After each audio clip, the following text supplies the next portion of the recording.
Hello, everyone. Welcome again to another Peaceful Solution Character Education Program teacher certification class. If you're standing, you can all be seated. If you're watching online, remember you can go up to on the top of the page there at official Peaceful Solution.org's page on Facebook, and you can download the character unit, the manual, the teacher's manual that we're going through, so you're not lost, so you know where we're at. And you can follow along with us and become a teacher of the Peaceful Solution. So let's go ahead. And Chris was our last teacher, and he left off on lesson number 7, which is the last lesson in this book. We're going to be covering all that we've learned in the book. And Chris went ahead and started off on the note to the teacher. He went through that.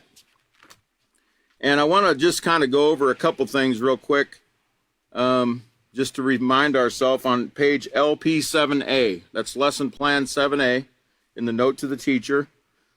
I want to look at in the second paragraph. It says, in this final chapter, students will gain an appreciation of the importance of maintaining moral character in order to have a successful future, and how to maintain a positive character in order to avoid risk-taking behaviors and their negative consequences. It says, as role models and educators, we have an awesome opportunity to play an integral role in the shaping and molding of tomorrow's parents and leaders.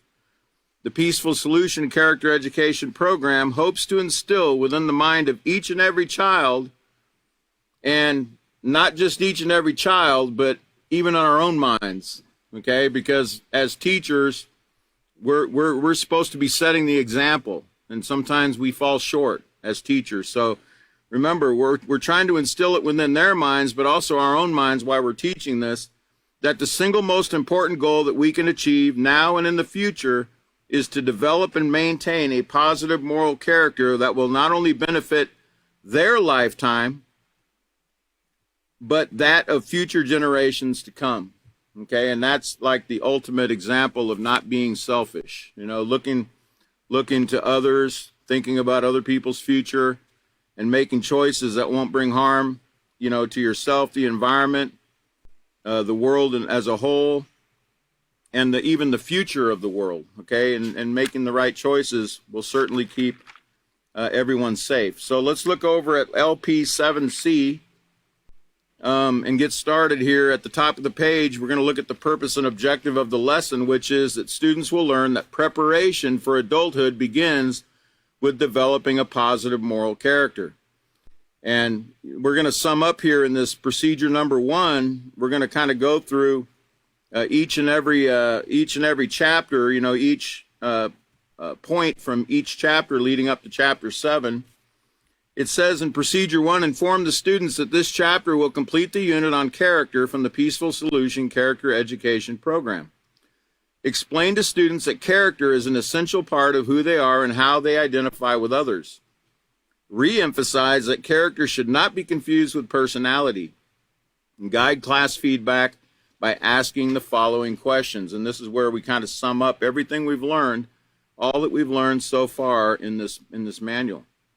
So A, we're going to ask this question: what is the difference between character and personality?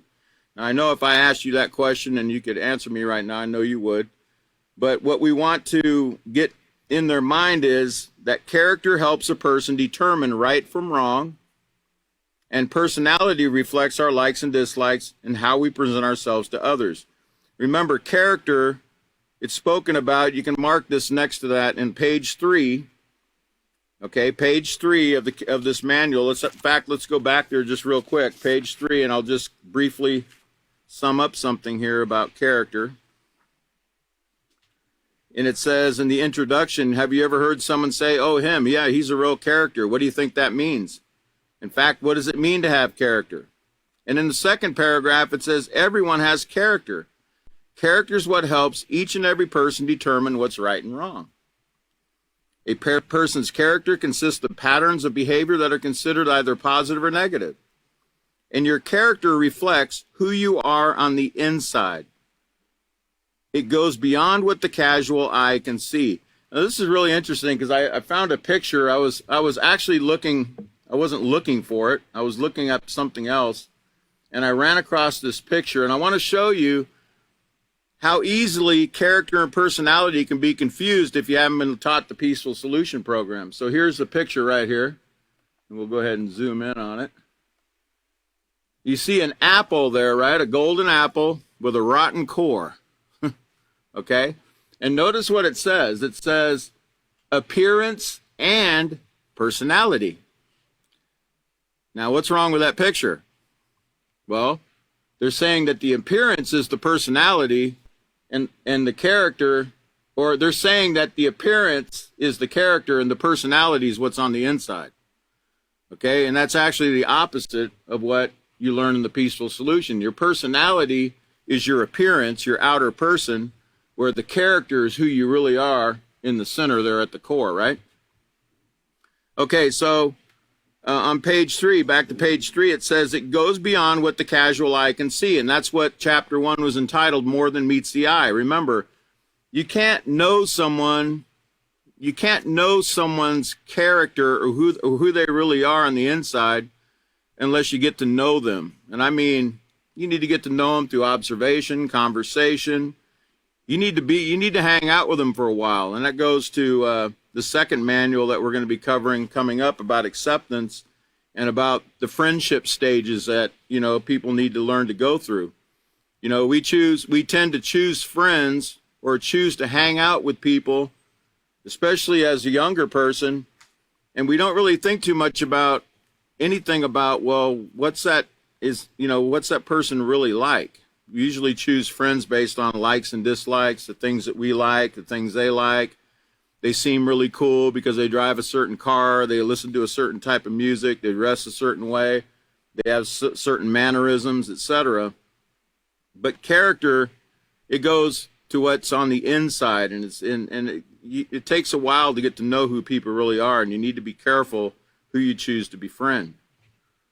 So knowing about your character will enable you to understand why you think and act the way you do. Knowing how to identify a positive character in others will help you build strong, positive relationships. Very important. We all need to learn how to identify a positive character in other people. Now, are you going to find anybody out there that's perfect? No, you're not. So when choosing friends, you're always going to find that everyone has flaws. Everyone has certain character flaws, but there are certain character flaws you're not going to want to hang around. Okay, like if somebody uses drugs, somebody's over drinking, or doing anything that can bring some kind of immediate harm to you or somebody else. You don't want to hang around with that person, and you don't want to hang around with them not because you don't like them or that you think you're better than them or anything like that. It's because you want them. Let's put it this way. Let's say you know somebody that has a drug problem, that's using drugs if you're in junior high or high school. And let's say that you decide, as you should, that you don't want to hang out with that person because you don't want to get involved. You don't want to be around a person that uses drugs because you could actually get in some kind of trouble. If they have drugs on them and you're with them and you get caught, they're not going to think that you don't know about those drugs. They're going to think you do because they're going to say, well, how can you be hanging around with somebody and you don't know what they're doing? Birds of a feather flock together, right? So let's say that you decide you don't want to hang out with them. And what should you really be hoping for? Well, you should be hoping that person values your friendship. They start missing you and they think, you know what? Maybe I should reconsider using these drugs. Maybe I should reconsider my behavior because I really would like to hang out with my friend, but my friend doesn't want to hang out with me because I'm doing the wrong thing. That's what you're hoping for. You're hoping your friend will have a change of heart and they'll stop doing what they're doing and they'll come over to the Peaceful Solution side. That's what you're hoping for. It's not hating anyone or it's not being mean to anyone or anything like that. It's just trying to hope that they see the error of their ways. Okay, so Now it says sometimes a person's character can be mistaken for their personality. I'm on the last paragraph on page 3, as we saw in that picture. Although they can be confused, character and personality are two very different concepts. And we need both character and personality to interact and function within our society. So let's go back to LP 7A or C. And it says personality reflects your likes and dislikes and how you present yourself to others. Remember on page 23 and on page 25, we learned about personality, about the likes and dislikes, you know, the kind of food you like, the kind of music you like, the kind of way you like to dress, your different hobbies, your skills. Those are all personality, okay? Those are personality traits. And how you present yourself. Remember, oftentimes, as the Peaceful Solution says, the reason why you want to get to know people before you decide to hang out with them is because oftentimes an immoral character is hidden behind a charming and fictitious personality. Anybody can present themselves a certain way. That's what personality is all about. It's how you present yourself. But what are you really on the inside? And that takes time to get to know. So that's why it's very important to get to know people before you decide to befriend them and hang out with them. So let's look at number B, or letter B. What effects does, and this is the questions you're asking your students, what effects does family have on the development of your character? And the answer, and that's from chapter 2, it says, a person can be easily influenced by the values that his family shares, whether they are positive or negative. Okay, and remember the values. Remember what values are. I believe we should look at page 35. Character within the family was chapter 2, page 35. And it says at the bottom paragraph, the role of parents and the family in shaping a positive or negative character cannot be overstated. And in that chapter, we learn that character plays a key role in families. Negative or positive character has the ability to destroy a family or strengthen and build the family unit. And then we learned about, you know, as we went through here, we learned about how other people, everyone in these families, they all have different values. Everybody values different things. And remember, we also learned in chapter 1 about what's called moral values.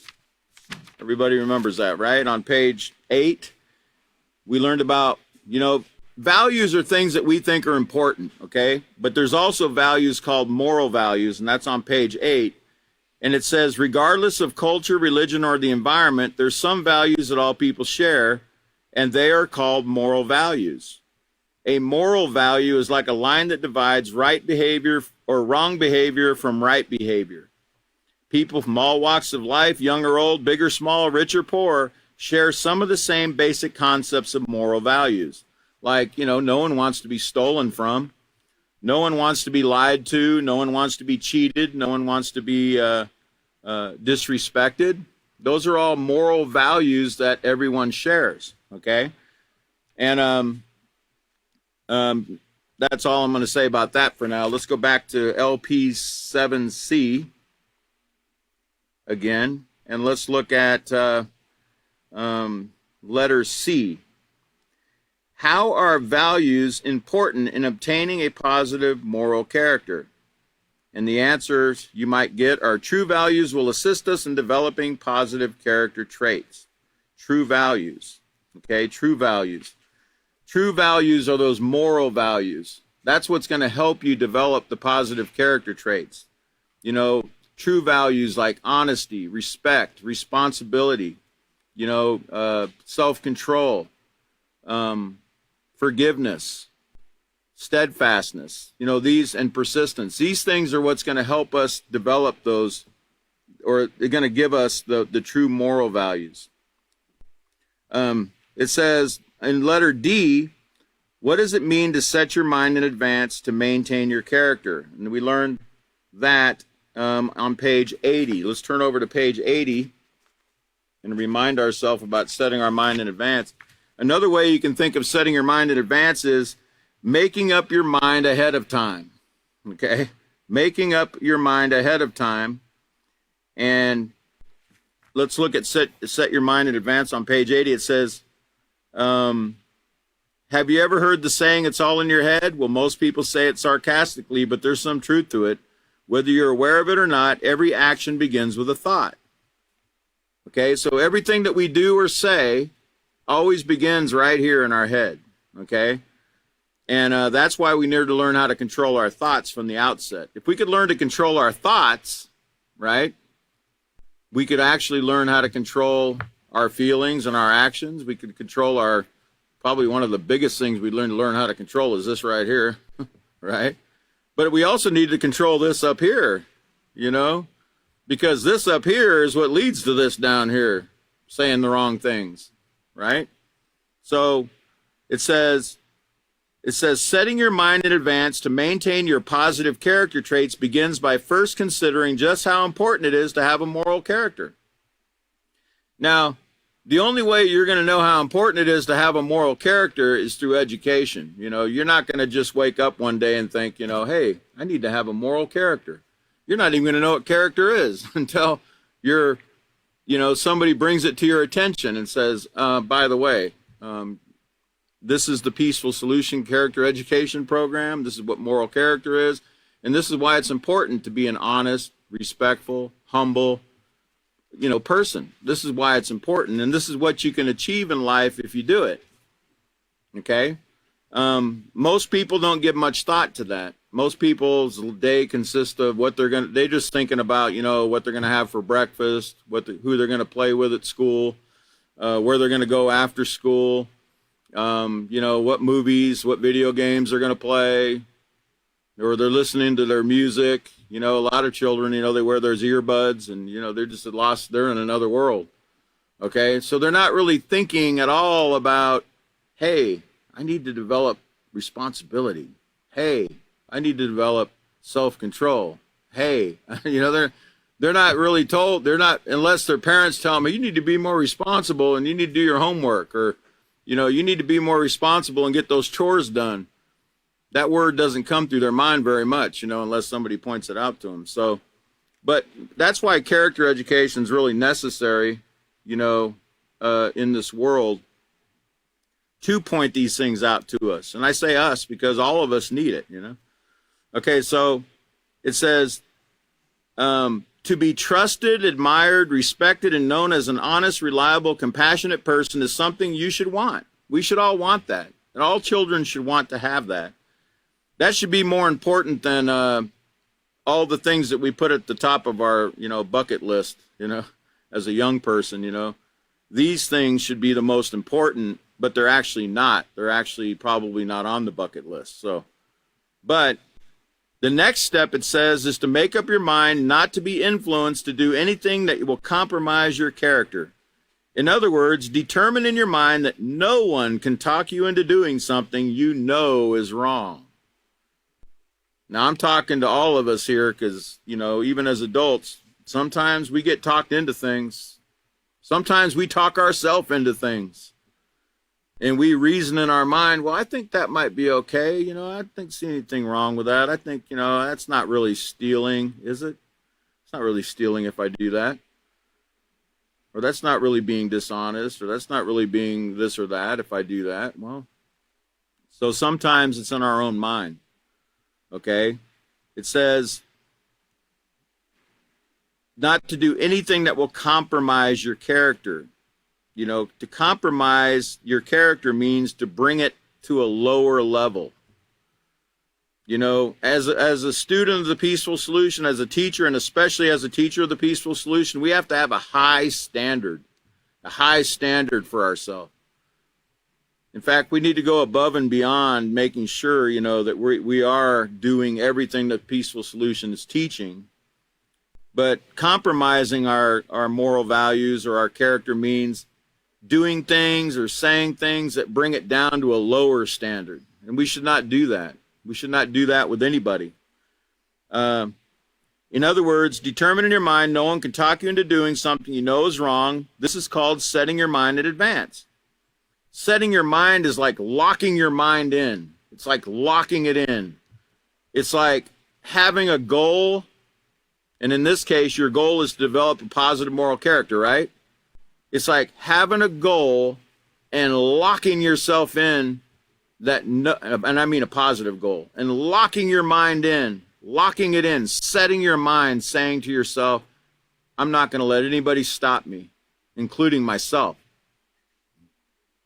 I'm not going to let anybody stop me from achieving this goal, this positive goal of making the right decisions, so I can have, a great future. And so they can have a great future, because the decisions we make are affecting other people too. Even the person that's trying to talk us into doing it is going to benefit if we make a right decision. They're going to benefit from that. They're going to benefit because, first of all, they're going to see that not everyone's doing it. Yeah, you know how some people make bad choices and they say, well, everybody's doing it. No, everybody's not doing it. I'm not doing it. That's what you tell them. That's what you think to yourself in this case. I'm not doing it. And you set your mind, you lock your mind in on, you're not going to let anybody talk you into doing something that you know is wrong. That's making your mind up ahead of time, thinking ahead of time.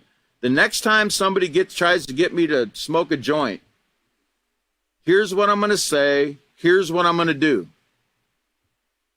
And then follow through with it. Prepare yourself for it. If you don't prepare for the test, you're not going to do well, right?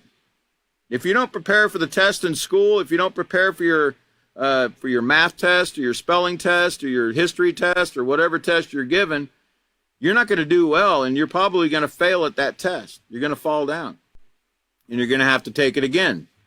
That's why a lot of people, they make wrong choices, and then along comes another set of circumstances, and they're like, why does this keep occurring to me? Well, because you haven't passed the test yet. You got to pass the test. You got to make up your mind. We've got to make up our mind that we're not going to allow anyone or anything, including ourselves, to talk us into doing something that we know we shouldn't do. So let's go back to LP7C. It also says on D, where it talks about setting our mind in advance, it says the possible answers could be to consider how important it is to have positive character and not deter from it. If you make a mistake, learn from it and don't make it again. Because as been pointed out before by other teachers, if you make the same mistake twice, it's not a mistake anymore. It's called a choice. You're not being careful. Remember, mistakes generally occur because we're just not knowledgeable about something, or we're not being careful. We're being careless. We're being reckless. We're not, I gave the example of putting power steering fluid in my brake reservoir because the bottle looks similar, Well, that was just being reckless. I should have read the bottle. I should have been more careful. But I guarantee you now, I'm reading the bottle because I learned from that mistake. Okay? But there's been other times I've made similar choices, and I'm still trying to overcome, reading the bottle again, so to speak. Okay? But if we make a mistake, learn from it and don't make it again. Don't be influenced to do anything that will compromise your character or that will set your moral standards lower. Don't do it. Don't do it. You know it's right. If you know what's right, do it. Do what's right. The other person doesn't know what's right yet. The only way they're going to know what's right is if you do what's right. Right?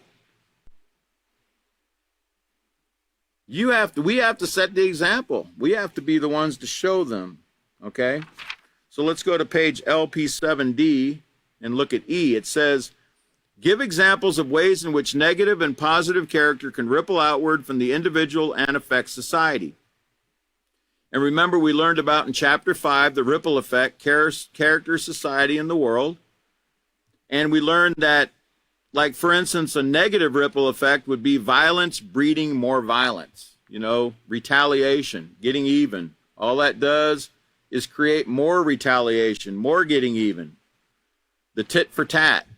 We had that video we could show them, with the tit for tat, where the Well, I don't want to give it away. Maybe possibly we can play it next time. Maybe the teacher coming up can play that video for us so we can see the stupidity of retaliation and what it leads to. It could start off with something so small, like an argument between two people. And if somebody doesn't humble themselves, it could turn out to where somebody's pushing a button on a nuclear missile. Okay, that's what it can lead to. And a lot of innocent people get caught up in these things, you know. So that's one of the effects, the ripple effect of negative behavior is violence breeding more violence. Or I believe one of the teachers talked about crime in a neighborhood. You know, how if somebody commits a crime in a neighborhood, a burglary or, you know, some kind of a pickpocket or robbery, other people get nervous, they get scared, and then next thing you know, they've got crime watches and everyone peeking out their window and everybody's a suspect, you know. You can't even walk down the street without everyone thinking you're up to something, you know. I don't like a world like that. I don't want a world like that. I don't want a world where I can't walk down the street and everyone's not looking at me like a suspect, you know. People shouldn't have to worry. People shouldn't have to live in fear, you know. They shouldn't have to have that. They should be able to leave their windows open, leave their doors unlocked, you know, leave their keys in their car and not worry about somebody. Don't do that. Don't do that right now. But when once everyone learns a peaceful solution, you'll be able to do that. Just don't try it yet. And then positive ripple effect. Chris talks a lot about that hope page 117, about acts of kindness passed on. You know, like they call it paying it forward.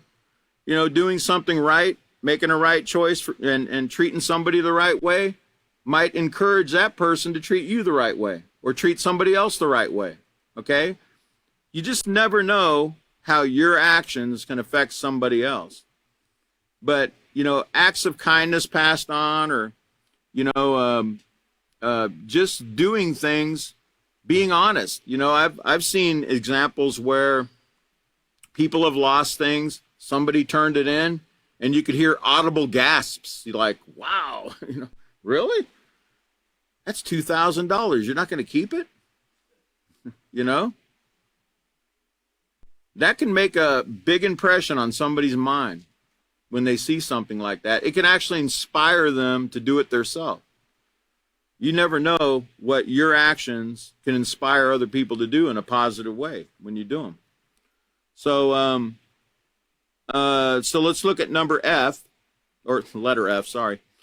How can learning to be a true, effective leader, by the way, the negative ripple effect was also on page 106 if you want to mark that in your notes.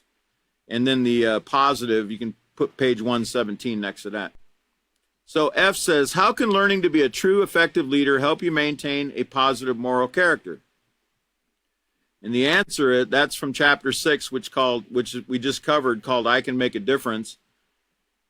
It can help get yourself and others out of a bad situation, becoming a true moral leader. It can help you get yourself and others out of a bad situation.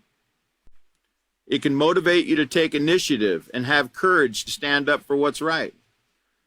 Okay? Remember about that assertiveness, that word assertive? It didn't mean being aggressive. It didn't mean being pushy. It just meant that you're willing to stand up for your rights and the rights of others in a calm, polite way.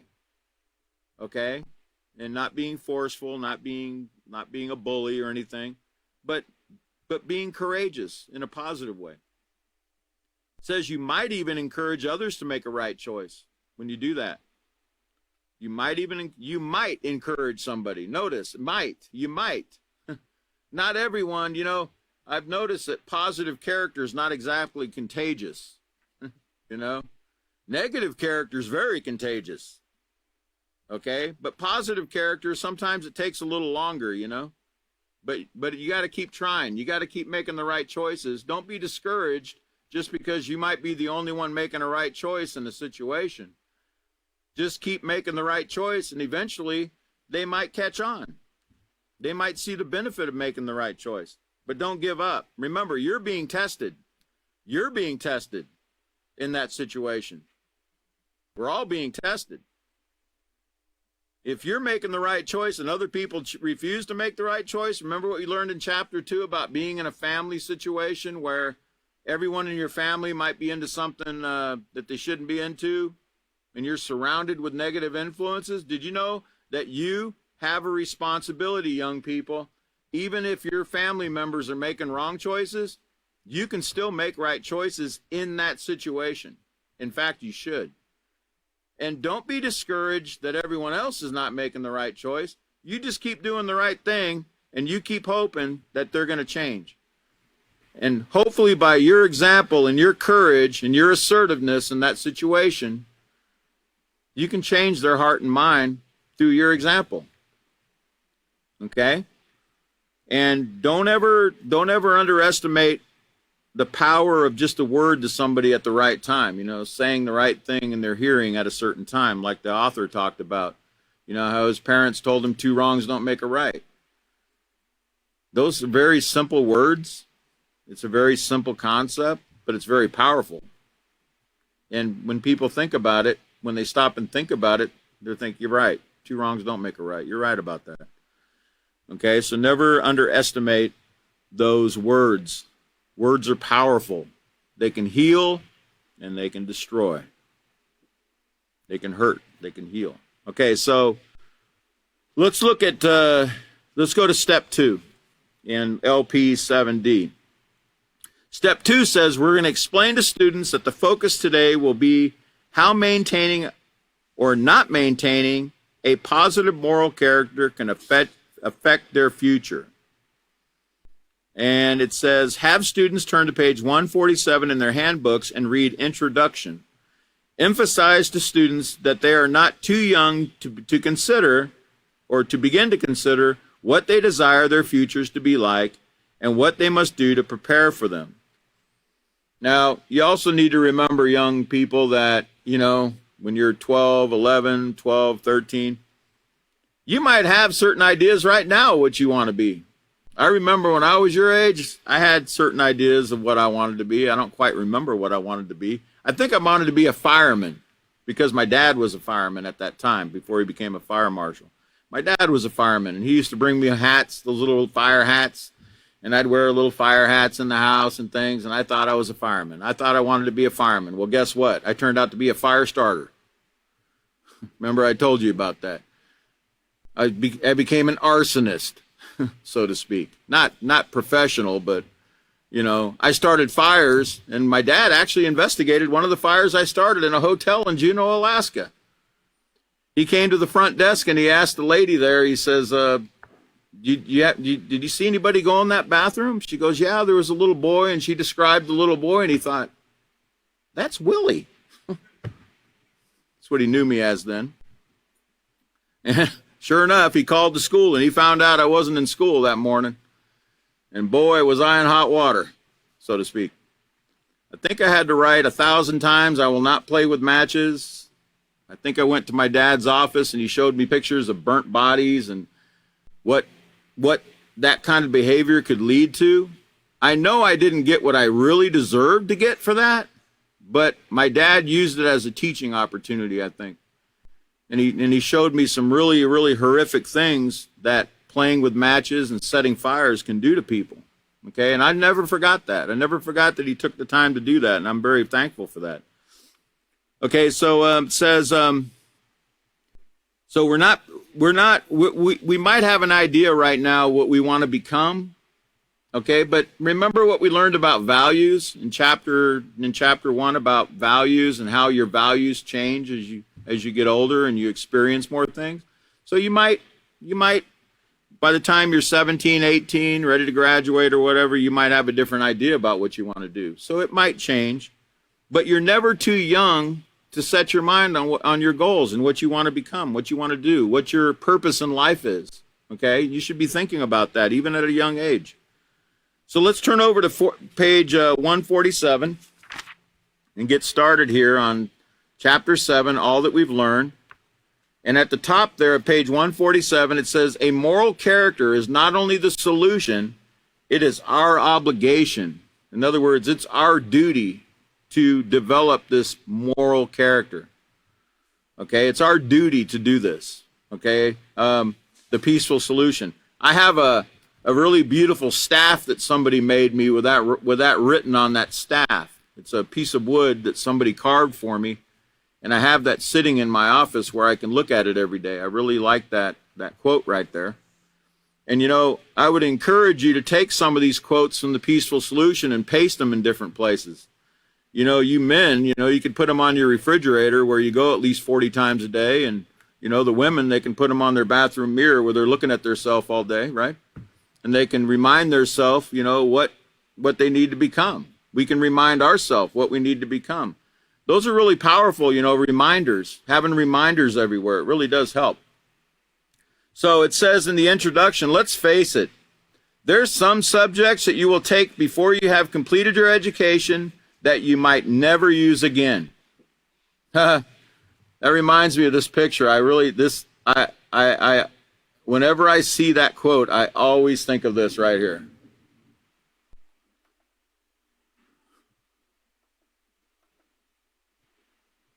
Here's a lady, she looks like she's probably in her 40s, and she says, and yet another day has passed, and I did not use algebra once. Very interesting. Right? So in other words, she learned algebra in school, but she never used it throughout her whole life. Right? When's the last time you had to use algebra? When you went to Walmart or H-E-B or something? Anybody?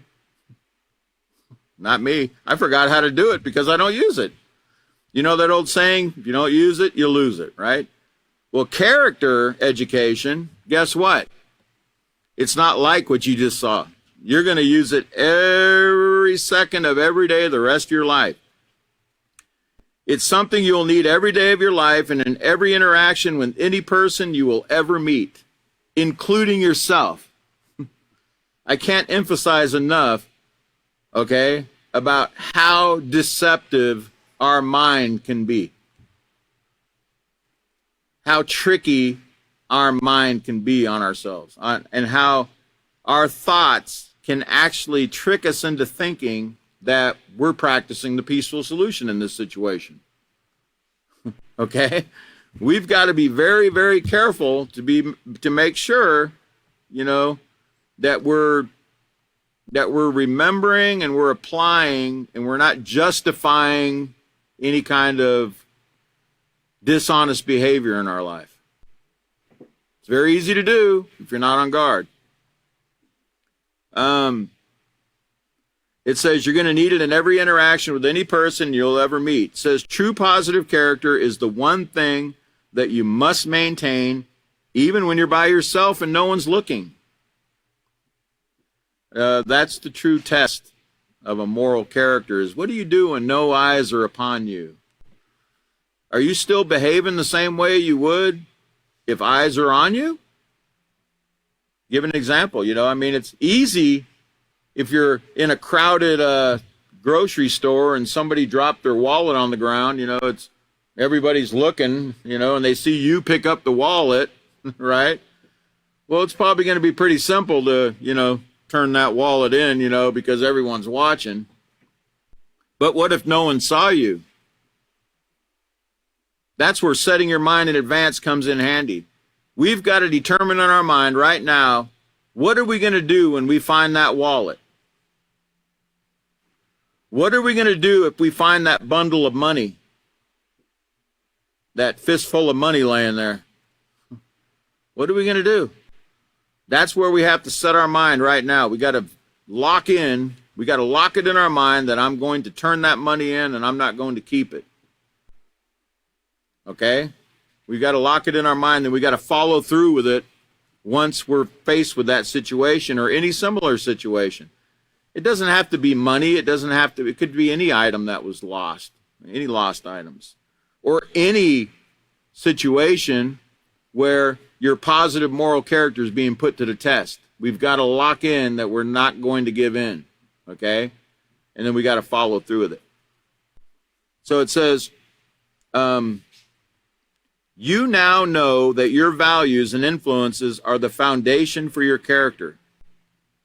What you deem as important and what you allow yourself to be influenced by will be determined what choice will be. Okay, let me start that again. You now know that your values and influences are the foundation for your character. What you deem as important and what you allow yourself to be influenced by will determine what choices you make. Now, notice, why don't you underline that? Underline this right here where it says, what you allow yourself to be influenced by. Underline that. In fact, put a double line under it. Because everything that we're doing right now, whether we're watching television, whether we're watching sports, whether we're engaging in video games or whatever we're doing, we've got to understand something very important. We are allowing ourselves to be influenced by whatever we're doing.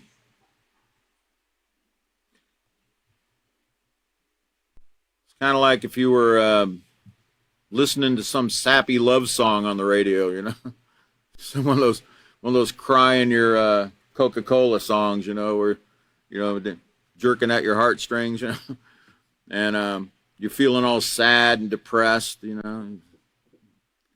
Well, what do you think you need to do in that situation? If you're feeling all sad, what do you think you should do? Don't you have the choice? Don't you have the ability to change the channel or turn it off? If you don't want to feel that way, don't you have the ability to do something about it? Of course you do. You have the power. You have the choice. Everybody here has choices. We all have the choice to turn the TV off if we know we're watching filthy garbage. We have the power to actually, we don't even have to get up out of our chair. We can just take that remote and turn it right off. If you have a remote. But you still have the power.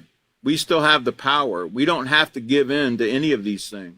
We're allowing ourselves to be influenced by either positive things or negative things. Okay? And granted, not everyone in the Peaceful Solution, not all your students are going to understand. That's where education comes in when it comes to influences. They're not going to understand. They're not even going to see the danger in some of the things that they're doing because they're young. Their minds are still developing. Remember how we were when we were that age? Mom, I can climb that tree. I won't get hurt. Watch me. No, she was too terrified to watch me go up 300 feet into that tree. But, you know, we didn't think anything could hurt us. We didn't understand those things, you know, as clearly as the adults did, because the adults had the experience we didn't have. Young people, hear me on this. We've got to get it out of our mind that our parents don't know what we're talking about. They know what we're talking about. We've been there. I know it's hard as a young person to imagine your parents as a young person because you just know them as a big person, you know. But yeah, they were young too at one time. Yeah, they went through those similar things that you did. They might not have went through every single thing that you went through, but they went through similar things. They know. So you can trust what they're telling you in that situation. If it's dangerous, they know it's dangerous and they're trying to guide you away from it. But there's influence that even parents don't know about. There's subtle influences, very sneaky things that are being done in entertainment, in music, in movies, in sports, in everything that you're engaging in. There's things being done that you're not aware of that are influencing the way you think, the way you feel, and the way you act. Believe it or not. Doesn't matter if you believe it. It's occurring. Your job is to get educated. That's the top character trait in the Peaceful Solution. Get educated. Get all the facts. Make sure those facts are correct before you make a decision. Don't just blow it off and say, oh, nah. You know, like the one little girl who said, well, you know, I'm in 10th grade and, you know, I got all these friends and none of my friends have any kind of influence over the way I think, feel, and act. None of my friends. But they do. They do. We're being influenced. Influences are everywhere, okay? And know that your values and influences are the foundation for your character. Remember that. That might be the very thing, what you're watching or what you're doing could be the very thing that's keeping you from being able to move on and develop that positive character that you want to develop. So you've got to know You've got to learn what these things are. So what you deem as important, what you allow yourself to be influenced by, will determine what choices you make. The fact is, when you maintain a positive character, you will avoid making choices that will leave you with regrets. It says, a negative character and poor choices lead to serious consequences that can have lifelong effects. And I know Chris talked about the last class where, in the last class, he talked about where he's met children that, have certain STDs at a very young age, and they're stuck with them the rest of their life. There's no cure for these things, and you want to give them some kind of hope. You want to give them, but there's no, you can't sit there and lie to them. That's why the Peaceful Solution's telling you ahead of time. We're proactive. We're trying to, we're into preventative medicine. We don't want you to have to go to a doctor to find out there's no cure and all they can do is treat the disease. All they can do is treat it and try to make you feel better. That's all they can do. They can only try to help you in that area, but they can't cure these things. But there is a cure. There is a way to keep from getting it in the first place. And that is through following what the Peaceful Solution says. It's very simple. You just need to, remember, set your mind in advance not to allow someone to talk you into sleeping with them. Okay? Yep. That's a very hard thing to do in these time we're in right now, because we're being flooded with the thought that everybody's doing it all the time. You can't go through the checkout line at the store without seeing magazines talking about it, or you see TV. I think the sexual innuendos on TV are just off the charts. So it's like you're being bombarded with it constantly, and you're being made to think that that's all that's going on in the world right now. Okay, but it's really not. Okay, and what we've got to do is set our mind in advance and say, hey, you know what? I'm not going to allow someone to talk me into doing something, because remember all the STDs I think Chris went over in his class and all the statistics. And I remember, the only statistic I remember is last year, the CDC said that there was 370 million new cases of STDs per year worldwide that they know about. That's over 1 million a day. 1 million new infections a day. That's a lot. You want to play Russian roulette? I don't mean anything against the Russians. That was a game they used to play with a gun, where they would put a bullet in the chamber and they'd spin the chamber around and they would hope that bullet wasn't in the chamber when they pulled the trigger. That's what you're doing. Actually, it's worse than that. You're actually putting about 7 bullets in an 8-chamber gun and hoping that just that one chamber is empty. That's what you're really hoping for. That's how dangerous it is. Okay? So we got to really set our mind in advance that we're not going to fall for these kind of things. Because especially when you know what's right, when you know it's not right to do something and you allow someone to talk you into doing it, it's not a great thing. So it says, a negative character and poor choices lead to serious consequences that have lifelong effects. So now get this. Let's focus in on this. Underline this, put an asterisk by that word, so don't drop your guard. So don't drop your guard, not even for a moment. Don't drop your guard. What does that mean? Don't drop your guard. Visualize that your positive character is like a shield, protecting you from choices that could seriously hinder you from a bright and successful future. Now, y'all know what a shield is, you put up in front of you to, I know you've seen police shields, where they put them up and they try to keep rocks from bottles from hitting them and stuff. Well, I want you to imagine yourself being bombarded, with arrows called negative influences. You can even think of them as hand grenades people are throwing. Negative influence coming in. Negative influence coming in. The only way you can block them, you're not going to have a physical shield to do it with. Okay? The only way to block these is by remembering what's written in the peaceful solution and then following through with what's written in the peaceful solution. Why don't you write that down?